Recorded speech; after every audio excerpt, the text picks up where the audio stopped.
Assalamualaikum warahmatullahi wabarakatuh. Salam, salam sejahtera untuk kita semua. Yang saya hormati rekan-rekan dari seluruh media, yang terhormat dari KBO Reskrim Polres Nagekio. Baik, pada siang hari ini kami dari Polres Nagekio, Satuan Reskrim Polres Nagekio, memberikan informasi kepada publik masyarakat terkait kegiatan unit tindak pidana korupsi pada tanggal 16 Mei 2023 jam 17.35 WITA yang bertempat di TPST pelayanan satu pintu Kejaringada telah menyerahkan atau melimpahkan berkas perkara hasil penyidikan terkait dengan korupsi dugaan penghapusan aset milik daerah dan pemusnahan aset milik daerah tanpa prosedur pada Dinas Keperindak tahun 2019 berupa 4 unit los pasar ASDesa di dalam kompleks Pasar Danga, Kecamatan Esa, Kabupaten Ngada pada tahun 2019.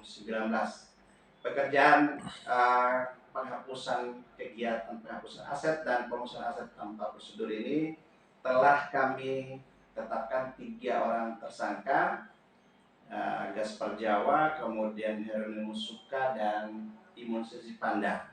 Nah, dalam berkas perkara ini kami melakukan pemberkasan secara terpisah karena kami sudah melakukan proses penyidikan dengan surat perintah penyidikan masing-masing dan SPDP-nya masing-masing.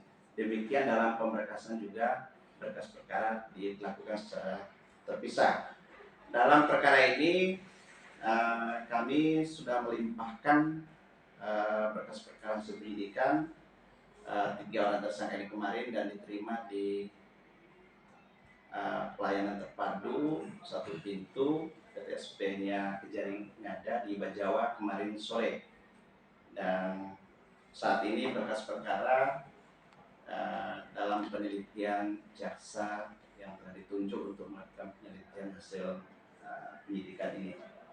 Dan dalam perkara ini kerugian negara akibat tidak prosedur dalam penghapusan dan pemusnahan aset daerah atau barang milik daerah itu kerugiannya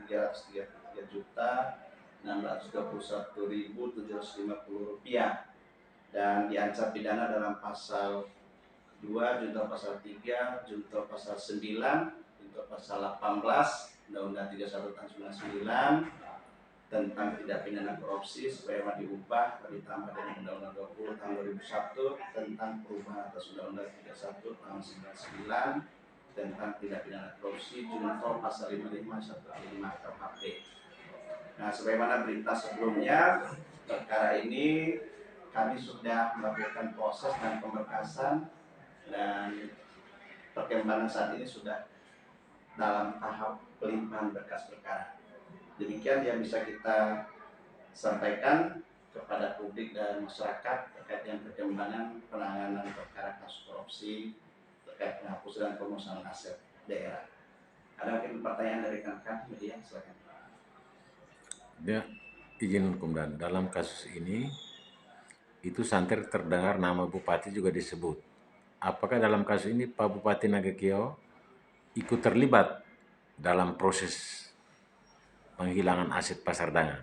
Benar, yang terkait dalam dugaan tindak pidana korupsi yang mengakibatkan kerugian negara, ada keterlibatan Bupati Nagekio aktif saat ini Yohanes Don Bosco yang dilakukan pemberkasan dan pemeriksaan secara terpisah. Jadi 3 ini kami sudah dilimpahkan perkaranya yang sudah kami SPDP-kan kepada Kejaringada. Benar, itu ada keterlibatannya. Izin Pak Asep, coba dipertegaskan terkait pengembangan SPDP itu. Iya. Dari catatan. Baik, yang terkait dengan informasi sebelumnya bahwa adanya 17 atau pengembalian SPDP itu benar, karena itu ada informasi dalam sistem mereka jaksa untuk memperbaharui penunjukan jaksa untuk penelitian dalam satu berkas perkara hasil penyidikan maka itu sudah kami tidak lanjuti dengan penginputan kembali SPDP yang terkait dengan berkas tersebut. Dan terbukti hari ini mereka kemarin sudah menerima berkas-berkas hasil penyidikan dari kami, karena kami sudah melengkapi penginputan kembali SPDP yang terkait dengan berkas perkara. Seperti menggugurkan hasil perkara. Tidak menggugurkan penyidikan yang sedang berjalan. Berarti yang ditulis oleh saya itu bohong. Tidak benar itu bohong. Ya, terus fokus ke Bupati Ya. Pak Kasat. Pak Kasat jelaskan juga saat ini berkas ke Bupati sudah sampai di mana. Yang terkait dengan perkara ini kan dilakukan secara bersama-sama yang melibatkan bupati di dalamnya. Ini berkas perkara dilakukan secara terpisah. Itu. Jadi karena berarti kewenangan dari Polda, dan itu kami sedang koordinasi dengan Krimsus Polda. Ya, berkasnya Ya, itu kami akan koordinasikan dengan belum diserahkan, ya. diserahkan ke Polda. Belum, karena masih menunggu keputusan gelar dengan pihak Krimsus Polda itu. Artinya dalam kasus ini apakah Pak Bupati bisa ditetapkan sebagai tersangka berdasarkan hasil penyelidikan, apalagi sudah di berkas Komdan hanya belum dilimpahkan ke Polda? Terkait dengan keterlibatan bupati dilakukan pemberkasan terpisah. Jadi yang menyangkut terkait dengan pemberkasan bupati itu nanti di Polda. Tapi berpotensi untuk ditetapkan sebagai tersangka. Ya, saya bilang tadi itu perkara ini dilakukan secara bersama-sama oleh 4 orang itu, termasuk bupati di dalamnya. Nah, 3 ini kan sudah jalan ini, yang dilakukan secara terpisah gitu. Ada di dalamnya gitu. Terima kasih Komdan. Oke.